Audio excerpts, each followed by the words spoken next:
بسم اللہ الرحمن الرحیم۔ اسلامی تاریخ کا ایک سیاہ باب کہ جس کو بہت سے علماء اکرام بیان کرنا بھی گناہ سمجھتے ہیں۔ نبی کریم صلی اللہ علیہ وآلہ وسلم کے تربیت یافتہ صحابہ اکرام علیہ اجمعین کی آپس کی رنجشوں کا فائدہ کس طرح سے منافقین نے بھرپور اٹھایا اور مسلمانوں کے اتحاد و یگانگت کو تہ و تیغ کر دیا۔ محترم ناظرین، ان موضوعات کو بیان کرنا صحابہ اکرام علیہ اجمعین کی توہین کرنے کے مترادف سمجھا جاتا ہے، جبکہ ایسا نہیں ہے۔ نبی آخر الزمان صلی اللہ علیہ وسلم کے تربیت یافتگان نبی صلی اللہ علیہ وآلہ وسلم کے وصال با کمال کے بعد کچھ ہی سالوں میں کس طرح سے سیاسی طور پر کمزور ہوئے۔ اگر ہم ان موضوعات پر بات کریں گے تو یقیناً ہم بحیثیت مسلمان اور بحیثیت امت بہت ساری ایسی چیزیں سیکھ سکیں گے جن سے ہم ایک مضبوط اسلامی معاشرہ اور اسلامی جمہوری حکومت قائم کر سکیں گے۔ چنانچہ ہمارے خیال میں ان موضوعات کو بیان کرنا صحابہ اکرام علیہ اجمعین کی توہین اور گستاخی نہیں بلکہ امت مسلمہ کی رہنمائی ہے۔ محترم ساتھیو، آج کی ویڈیو میں ایک بات واضح کرتے چلیں کہ ہم تمام صحابہ اکرام علیہ اجمعین کو نبی کریم صلی اللہ علیہ وسلم کے جان نثار ساتھیوں میں شمار کرتے ہیں اور تمام صحابہ ہماری نظروں میں جنتی ہیں۔ یہ ہے ہمارا موقف۔ ہماری ویڈیوز میں تمام مکاتب فکر، خاص طور پر اہل سنت اور اہل تشیع کے موقف کو بیان کر کے موضوع کو مکمل کیا جاتا ہے۔ ویڈیو میں بیان کیے جانے والے سارے حوالے مشہور محققین اور مورخین کی جامعہ تصانیف سے پیش کیے جاتے ہیں۔ حضرت امیر معاویہ رضی اللہ تعالی عنہ حضرت علی رضی اللہ تعالی عنہ کے مد مقابل ایک کثیر فوج لے کر کیسے پہنچ گئے، جبکہ حضرت علی رضی اللہ تعالی عنہ مسلمانوں کے خلیفہ تھے اور امیر معاویہ صرف شام کے گورنر تھے۔ آخر امیر معاویہ اس قدر مضبوط مزاحمت کے ساتھ حضرت علی رضی اللہ تعالی عنہ کے مد مقابل کیسے آئے؟ آخر ایسے کیا عوامل کار فرما تھے کہ حضرت امیر معاویہ اسلامی سلطنت کی ایک مرکزی جمعیت کے ساتھ جنگ کرنے پر آمادہ ہوئے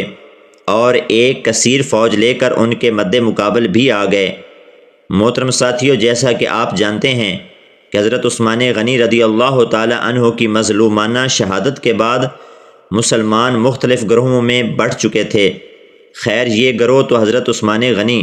رضی اللہ تعالی عنہ کی حیات مبارکہ میں بھی بن چکے تھے۔ بہت سارے صحابہ اکرام حضرت عثمان غنی کی سیاسی پالیسیوں سے مخالفت رکھتے تھے اور گاہے بگاہے اس مخالفت کا اظہار بھی کرتے رہتے تھے، لیکن چونکہ حضرت عثمان غنی رضی اللہ تعالی عنہ مسلمانوں کے جمہوری امیر المومنین مقرر ہوئے تھے، اس لیے کوئی بھی کھلم کھلا ان کی مخالفت نہیں کر سکتا تھا۔ مسلمانوں کے درمیان اس طرح کے تفرقوں کو، شکوک و شبہات کو دیکھتے ہوئے منافقین سرگرم ہو چکے تھے اور وہ مسلمانوں کے اس اتحاد و یگانگت کو ختم کرنے کی چالیں کر چکے تھے۔ یہی وجہ تھی کہ باغیوں اور بلوائیوں کے حملے میں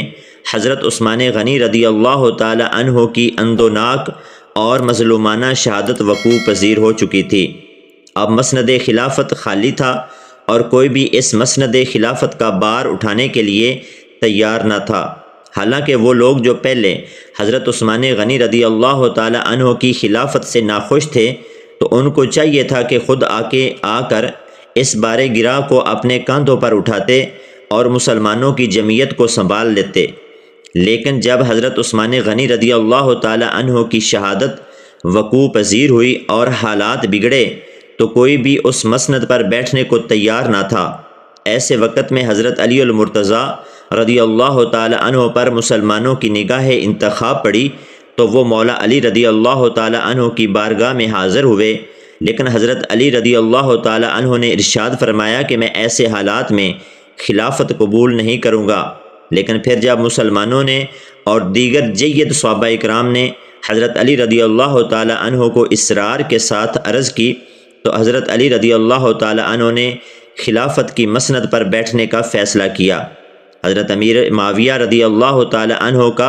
حضرت علی رضی اللہ تعالی عنہ کے مد مقابل آنے کی سب سے پہلی اور بنیادی وجہ حضرت عثمان غنی رضی اللہ تعالی عنہ کے قاتلین سے ان کا بدلہ لینے کا مطالبہ تھا۔ حضرت علی رضی اللہ تعالی عنہ چونکہ جمہوری طور پر خلیفہ منتخب ہوئے تھے، لیکن پھر بھی کچھ جید صحابہ ایسے تھے جو حضرت علی رضی اللہ تعالی عنہ کی اس خلافت سے بھی ناخوش تھے، اور ان کا کہنا یہ تھا کہ حضرت علی رضی اللہ تعالی عنہ سیدنا عثمان غنی کی شہادت کے بعد حالات کو قابو کرنے کی بجائے ان کو مزید طول دے رہے ہیں اور قاتلین کو سزائیں نہیں دے رہے۔ ان میں سیدنا زبیر بن عوام رضی اللہ تعالی عنہ اور حضرت طلحہ پیش تھے۔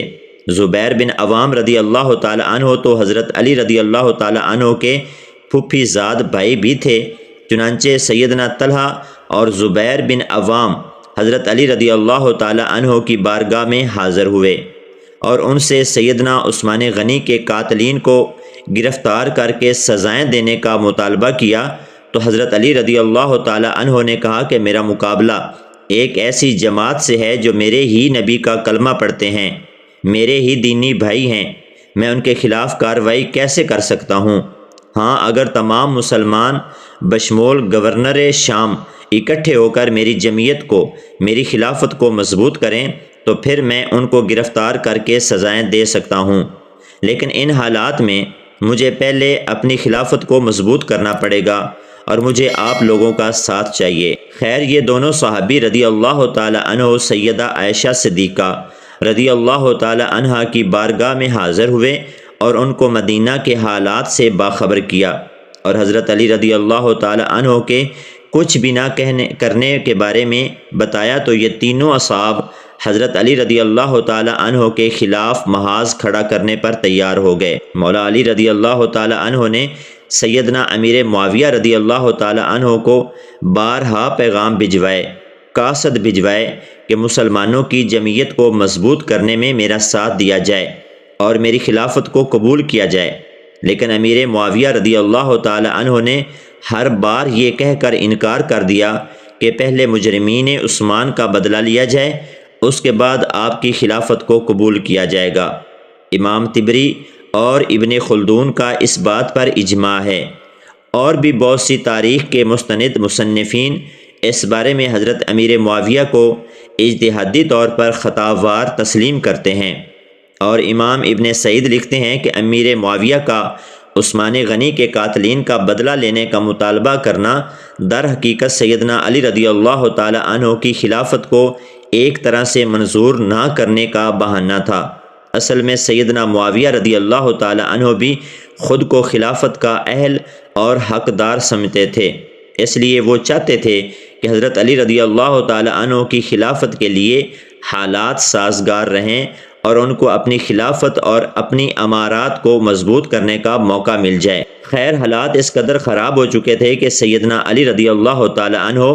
مجبوراً امیر معاویہ رضی اللہ تعالی عنہ کے خلاف میدان میں نکل پڑے اور اپنی خلافت کی بیعت لینے پر انہیں بلاتے رہے، لیکن ایسے حال میں منافقین بھی کسی سے پیچھے نہ تھے، اور وہ بھی مسلمانوں کے ان دونوں گروہوں کے درمیان میں ہر صورت میں دنگا فساد اور جنگ چاہتے تھے، لیکن مسلمانوں کو کمزور کر دیا جائے اور اسلامی سلطنت پر قبضہ کر لیا جائے۔ تاریخ کی کتابیں گواہ ہیں کہ جنگ صفین کے موقع پر 90,000 سے زائد مسلمان ایک دوسرے کے مد مقابل آ کر شہید ہو گئے۔ حضرت علی رضی اللہ تعالی عنہ کے ساتھیوں نے جب گورنر شام امیر معاویہ رضی اللہ تعالی عنہ اور ان کے ساتھیوں کو برا بھلا کہا اور ان کو طعن و تشنیع کا نشانہ بنایا، تو حضرت علی رضی اللہ تعالی عنہ نے اپنے ان صحابہ کو منع فرمایا اور کہا کہ میں تمہیں اس بات کی ہرگز اجازت نہیں دیتا کہ تم امیر معاویہ رضی اللہ تعالی عنہ اور ان کے ساتھیوں کو سب و شتم کا نشانہ بناؤ، جبکہ دوسری جانب امیر معاویہ رضی اللہ تعالی عنہ کے لشکر سے حضرت علی رضی اللہ تعالی عنہ کو اعلانیہ طعن و تشنیع کا، سب و شتم کا نشانہ بنایا جاتا تھا، اور مساجد کے ممبروں سے ان کے اوپر لعنت کروائی جاتی تھی اور اہل بیت کے اوپر لعنت کروائی جاتی تھی۔ تاریخ طبری اور امام زہری کہتے ہیں کہ حضرت علی رضی اللہ تعالی عنہ اور اہل بیت پر لعنت کرنے والے کوئی اور نہیں تھے بلکہ بنو امیہ کے سرکردہ افراد تھے۔ اس میں حضرت امیر معاویہ رضی اللہ تعالی عنہ کی بھی رضامندی شامل ہوتی تھی۔ جنگ صفین کے موقع پر جب حضرت زبیر بن عوام رضی اللہ تعالی عنہ نے حضرت علی رضی اللہ تعالی عنہ کے لشکر میں عمار بن یاسر کا سامنا کیا تو سیدنا علی رضی اللہ تعالی عنہ نے سیدنا زبیر بن عوام کو مخاطب کر کے فرمایا کہ اے زبیر، تمہیں یاد ہے کہ ایک بار تم میرے ساتھ بڑا لاڈ پیار کر رہے تھے، میرے ہاتھوں کو اپنے ہاتھوں میں لیا ہوا تھا، تو نبی کریم صلی اللہ علیہ وسلم نے ارشاد فرمایا تھا کہ زبیر، آج تم علی سے پیار کر رہے ہو، لیکن ایک دن آئے گا کہ تم اس کے مد مقابل لڑائی کرنے کے لیے میدان جنگ میں نکل پڑو گے۔ اور پھر حضرت علی رضی اللہ تعالی عنہ نے ارشاد فرمایا کہ تمہیں یاد ہے کہ نبی کریم صلی اللہ علیہ وسلم نے عمار بن یاسر کے بارے میں کیا ارشاد فرمایا تھا کہ عمار کو ایک باغی جماعت کا قتل کرے گی، عمار ان کو جنت کی طرف بلا رہا ہوگا جبکہ وہ دوزخ کی طرف بلا رہے ہوں گے۔ سیدنا زبیر بن عوام رضی اللہ تعالی عنہ نے جب یہ باتیں سنی تو وہ فوراً جنگ کے میدان سے نکل گئے۔ جب ان کے بیٹے نے ان سے پوچھا تو انہوں نے کہا کہ بیٹا، اللہ تعالیٰ نے مجھے ہدایت دے دی ہے اور میں نے نبی صلی اللہ علیہ وسلم کے مبارک زبان سے واقعی ہی یہ بات سنی تھی کہ عمار کو ایک باغی جماعت قتل کرے گی اور میں علی کے خلاف میدان جنگ میں نکلوں گا۔ چنانچہ عمار بن یاسر کے متعلق یہ حدیث سن کر سیدنا زبیر بن عوام رضی اللہ تعالی عنہ میدان جنگ چھوڑ کر چلے گئے۔ محترم ساتھیو، حضرت امیر معاویہ رضی اللہ تعالی عنہ بلا شبہ حضرت محمد صلی اللہ علیہ وسلم کے صحابی ہیں اور وہ کاتب وحی تھے، لیکن اجتہادی خطا کسی سے بھی ہو سکتی ہے۔ جیسے سیدنا عثمان غنی سے اجتہادی خطا یہ ہوئی کہ مروان بن حکم اور اس کے بیٹے کو مدینہ میں واپس بلایا اور نبی کریم صلی اللہ علیہ وسلم کے فرمان کے خلاف اقدام کیا۔ ایسے ہی صحابہ اکرام علیہ اجمعین سے اجتہادی خطائیں سرزد ہوئیں، لیکن ان کو بیان کرنا ان کی توہین نہیں بلکہ تاریخ اسلامی کے طالب علم کی حیثیت کے لحاظ سے تاریخ کے سیکھ پہلوؤں کو پڑھنا اور اس کے بارے میں جاننا ہمارا اخلاقی اور مذہبی فرض ہے۔